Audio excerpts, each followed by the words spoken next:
Salut, comme tu vois, je suis encore dans mon appart. Là, j'ai rendez-vous à 2h30 donc pour la remise des clés. Et je suis venu une demi-heure avant, d'accord? Parce que j'avais quelques petits travaux. Et comme ça, au moins, ben, je vais les faire. C'est pas grand-chose, mais je vais les faire. Et comme ça, ben, ça permet que le locataire suivant soit bien. Voilà. Donc, conseil que j'ai à te donner, c'est déjà, je sais pas si je t'avais déjà dit dans une vidéo, c'est quand tu récupères un logement, discute avec ton ancien locataire. Voilà. Demande-lui déjà, pose-lui des questions, à savoir déjà pourquoi elle est partie, il ou elle est partie du logement. Ça va te donner une indication, à savoir si c'est de la faute du logement ou si c'est une question qui reste personnelle et qui est propre au locataire. D'accord? Ça te permet de voir que ben, si, voilà, si elle part pour il ou elle part pour des raisons, ben, raisons professionnelles, raisons changement de situation pro ou perso, eh ben, toi, ça te confirme en te disant, bon, ok, ce n'est pas la faute de mon logement. Voilà, parce que c'est important, comme je l'ai déjà dit, d'essayer de louer des logements qui sont le plus propres possible pour que tes locataires se sentent bien et pour qu'ils y restent aussi, d'accord? Parce que c'est bon aussi pour le business. Si tu as des locataires qui partent tous les 6 mois parce que tu loues des logements en mauvais état, eh ben, c'est pas bon pour le business, c'est pas bon pour l'image, c'est pas bon pour tout le monde en fait. Et voilà, ça va créer des problèmes. Donc moi, dans mon cas, voilà, elle part, il n'y a rien à voir avec le logement. D'ailleurs, il y a eu pas mal de changements. Voilà, au dernier moment, la personne voulait garder le logement. Malheureusement, ben, elle m'avait donné sa dédite. Donc voilà, parce qu'elle s'est rendue compte que dans le secteur, il y a aucun logement de comparable au mien. C'est pas pour me vanter ou autre, hein, c'est que c'est vrai que mon appart, au loyer que je le mets et par rapport à l'état actuel, et si je compare un peu ce qu'il y a sur le marché, ah ben, clairement, je suis en position de force, dans le sens où ben, je me démarque et voilà, c'est tout. Hein. Les locataires, de toute façon, c'est pas compliqué. Hein. Quand ils veulent louer un logement, ils regardent ce qu'il y a, ils comparent et ils voient ce qui les intéresse le mieux par rapport au loyer et c'est tout. Hein. C'est comme ça que tu arrives à louer. Donc voilà. Donc là, euh, euh, moi, je lui ai demandé notamment si ben, ça s'est bien passé et s'il y avait des travaux d'amélioration à faire. Non pas des travaux, bien sûr, de toiture, comme j'ai déjà indiqué, mais des travaux qui sont propres à l'appartement. D'accord? Les seules personnes, et pour moi, les meilleures personnes qui peuvent te conseiller, c'est ceux qui habitent dans le logement. D'accord?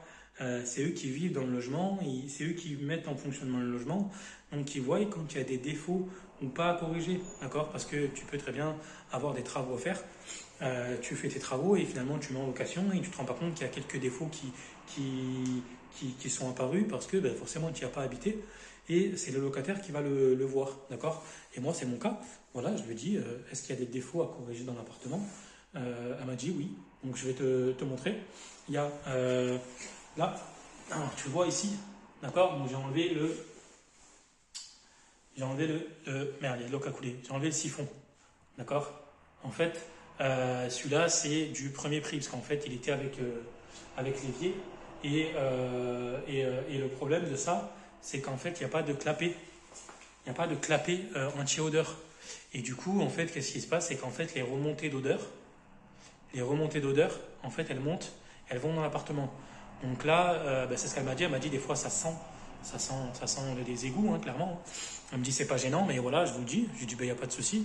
Donc là, pour remédier à ça, il y a plusieurs solutions. Soit changer ça et mettre ici ça. Moi j'ai pris cette marque, c'est pas pour faire la marque. Pour faire dedans, il y a en fait c'est un système où il y a une cuve dedans d'eau en fait qui permet de boucher indirectement l'air et du coup en fait l'air ne remonte pas parce que l'eau qui stagne ici bah, permet que les odeurs remontent. Alors bien sûr, l'eau ne va pas stagner longtemps. Une fois que tu mets le robinet, l'eau va recouler et du coup, bah, ça ne va pas moisir quoi, l'eau qu'il y a dedans. Donc cette solution, c'est mettre un siphon avec un clapet, un système justement de réserve d'eau. Et dans mon cas, il n'y est pas. Dans celui que j'ai mis d'origine, il n'y est pas. Donc ça, ma foi, c'est vendu avec les éviers, donc ma foi. Tu as ça, ou alors après, tu sais, tu as ce système comme les machines à laver. Je vais te montrer. tu vois, ce système-là, tu vois, ça c'est fait exprès pour que justement les odeurs ne remontent pas dans l'appartement. Et du coup, ben là, tu as une réserve d'eau ici. Tu as une réserve d'eau ici. Et du coup, ben, c'est ça. Donc, tu peux faire ça aussi. Bon, je ne l'ai pas vu encore dans les apparts, mais ça doit sûrement se faire dans les robinets de cuisine. Je ne l'ai pas vu encore ce système-là. Bien sûr, bien souvent, c'est là, c'est la cuve ici d'eau qui permet de bloquer les odeurs. Donc tu peux faire le système là-bas si jamais tu peux pas mettre un système comme ça. Voilà. Après, il existe aussi un clapet. C'est un clapet que tu mets et notamment pour évacuer les odeurs et pour éviter qu'elles remontent ici. Voilà. Donc tu vois, c'est pas grand-chose, hein. Là, je vais changer ça. Je vais voir si ça va aller, parce qu'au niveau de tu regardes au niveau de la longueur, il est possible qu'il va falloir que je modifie, que je rallonge mon tuyau PVC. Donc, soit si je peux pas le mettre, je remettrai celui d'origine. Et quand je reviens, parce que là je vais faire les travaux pendant un mois, c'est à l'immeuble, là, je t'avais expliqué, ben je remettrai celui-là. Voilà. Il y a ça. Après, qu'est-ce qu'il y a Ah oui, il y avait, alors je sais pas pourquoi, tu regarderas au fond là-bas, en fait il y avait un courant d'air, d'accord. Il y avait un courant d'air parce qu'en fait moi j'ai mis une plaque et du coup, à savoir pourquoi, pourtant c'est isolé, mais tu sais souvent entre les conduits et tout, des fois c'est jamais étaché à 100% et tu sens un petit courant d'air. Du coup j'en ai profité, j'ai réisolé un petit coup et voilà. Donc il y avait ces deux défauts là. Après il y avait quoi encore dans l'appart à corriger? Bah écoute, il n'y avait pas grand chose, hein. Ah si, après elle m'a dit, il y avait la porte. La porte là qui est, ben voilà, elle me dit des fois, elle sent un peu d'air passer, parce que ben voilà, tu le sais, je t'avais dit dans la dernière vidéo, c'est pas une porte de bonne qualité, et ça, si tu veux, j'en suis conscient, et ça, même quand elle est rentrée, je lui ai dit, donc ça m'inquiète pas, parce que c'est prévu que je la change, la porte, la porte. Tu vois, c'est souvent du premier prix, et quand c'est du premier prix, comme ça, c'est jamais nickel. C'est pour ça que dans les apparts, si tu peux mettre une porte directe de bonne qualité avec une bonne coefficient de résistance thermique, en double vitrage, même porte en alu, porte d'entrée en alu, je te conseille de mettre. Et attention, hein, il y a plusieurs types de portes encore. Tu vas pas mettre n'importe quoi, hein. Tu as des portes qui sont portes palières, ça veut dire qu'ils sont adaptés dans les étages, et tu as des portes qui sont prévues aussi pour les extérieurs. C'est-à-dire que c'est des portes d'entrée qui sont prévues pour subir justement le soleil, les changements de température, etc. etc. Voilà. Les portes d'entrée, certes, peuvent être les mêmes, mais tu en as qui ne sont pas prévues pour être exposées à l'extérieur. Voilà, qui sont prévues uniquement dans les communs, tu sais, au premier, au deuxième, au troisième étage. Voilà, ils ne sont pas prévus pour être posés au rez-de-chaussée face à une route ou au soleil, etc., etc. Donc fais attention à ça. Des fois, ceux qui te vendent des portes, ils te vendent des portes qui sont prévues pour les étages et non pour les extérieurs, en fait, qui sont voilà. Parce que si tu veux, si demain, par exemple, tu as beaucoup de soleil, tu as beaucoup de chaleur, ta porte, qu'est-ce qu'elle va faire? Elle va se déformer. Et oui, parce qu'elle n'a pas été prévue pour. Et du coup, tu vas avoir des soucis de porte, etc. Donc, choisis la bonne porte d'entrée. Si je te dis ça, c'est parce que c'est du vécu. Moi, je me suis pas renseigné, heureusement, et j'ai failli acheter une porte qui n'était pas la bonne. Voilà. Donc, voilà. Après, dans la douche. Bah écoute, dans la douche, il n'y a pas grand-chose. Parfois, non, mais après, c'est tout ce qu'il y a à faire, hein, dans cet appart. Voilà, je voulais t'en parler un petit peu. N'hésite pas à demander aux locataires comment ça se passe, si ça se passe bien dans l'appartement aussi, même pendant, c'est important. C'est important, un petit message, vous allez bien, tout se passe bien dans l'appartement. Voilà, les locataires, ils voient que tu n'es pas là, en gros, tu t'en fous. Tu fais attention à eux, et ça, c'est important.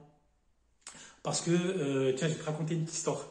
Il y a une histoire où une locataire, en fait, c'est là, ça arrivait il n'y a pas longtemps, hein. J'ai discuté avec elle, etc. Moi, je voyais pas que le loyer venait et tout, etc. Donc, je lui envoie un message. Et en discutant au fil de la discussion, elle me dit oui, ça fait 3 mois que j'ai pas de chauffage. Je dis comment ça fait 3 mois que vous n'avez pas de chauffage? Elle me dit oui, oui, ça fait 3 mois que j'ai pas de chauffage dans l'appartement, etc. J'ai dit ok. J'ai dit et pourquoi vous ne me le dites pas? Elle me dit ah ben je sais pas, il devait venir, etc. Le gars qui s'occupe du gaz et tout. Là ça fait 3 mois, l'hiver est passé, nana. Et ça m'est déjà arrivé encore une fois. Parfois, des fois, les locataires, ils pensent que c'est eux qui vont payer les réparations. Et tu sais que, en tant que propriétaire, tu te dois de louer un logement qui est où bien sûr il y a un mode de chauffage, où il y a de l'éclairage qui est conforme, où voilà, il y a des éléments de conformité qui sont obligatoires. Et moi, avoir un locataire qui n'a pas de chauffage pendant 3 mois, ah, c'est pas possible, tu vois. En plus, c'était une histoire de mise en fonctionnement de la chaudière. Parce qu'entre-temps, il y a eu 2 locataires, etc. Et elle n'a pas su mettre en marche la chaudière. Mais moi, si on ne me le dit pas, je ne peux pas savoir. Tu vois ce que je veux dire? Des choses que je n'apprécie pas du tout. C'est pas normal de laisser d'être pendant 3 mois, pas de chauffage, tu vois. Et elle a eu peur aussi que c'est elle qui allait payer. Et du coup, moi, je lui dis, mais écoutez, c'est pas normal. Quand il y a un souci, vous m'appelez, c'est moi. Et j'appelle la boîte. Parce qu'il y a, là, en plus de ça, il y a une boîte qui s'occupe de la gestion de l'immeuble entier.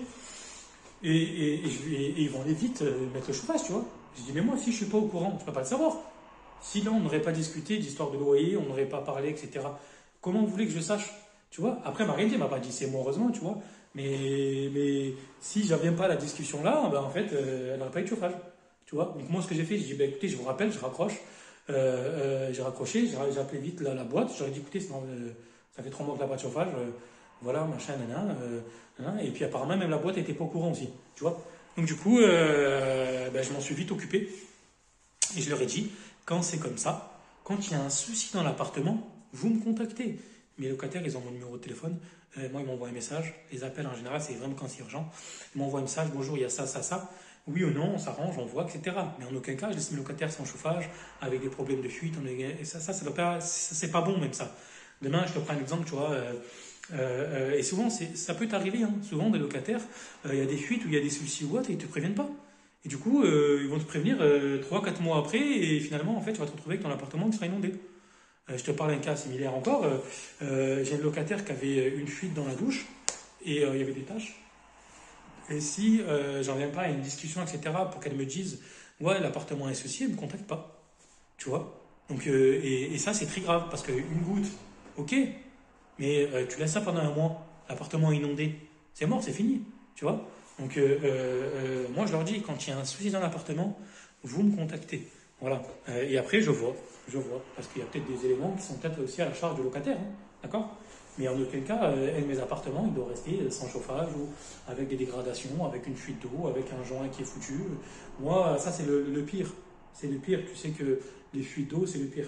Souvent au niveau des chaudières, souvent au niveau des raccords, au niveau ça va vite.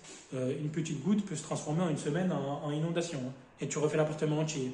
Entre payer un artisan qui va te prendre 50 euros pour changer un joint et une entreprise qui va te refaire tout le parquet parce que le parquet est pourri, le plancher qui a ramassé, entre 50 euros et 2000 euros, tu sais, ça va vite. Hein. Donc quand je te dis 2000 euros, je suis gentil pour refaire un plancher. Donc c'est pour ça que c'est bien qu'il faut parler avec ses locataires. En tout cas, voilà, attention, j'ai pas la science infuse, je ne me prétends pas être le meilleur propriétaire. Voilà, moi j'essaye de faire au mieux avec mes locataires et je sais que pour l'instant ils me le rendent bien, j'ai pas de soucis particuliers, je sais que je m'entends bien, ils ont mon numéro de téléphone, j'ai leur numéro. Il y a un souci, ils m'envoient un message, je vois si c'est à ma charge, je m'en occupe. Voilà, je suis quand même assez présent et c'est pour ça que aujourd'hui ça va, je gère mes appartes, normal. Voilà, après bien sûr, hein, il y a une limite, hein, il faut que ça soit aussi, voilà, quand on me contacte, il faut que c'est par rapport à l'appartement. Voilà, je pense que c'est bien.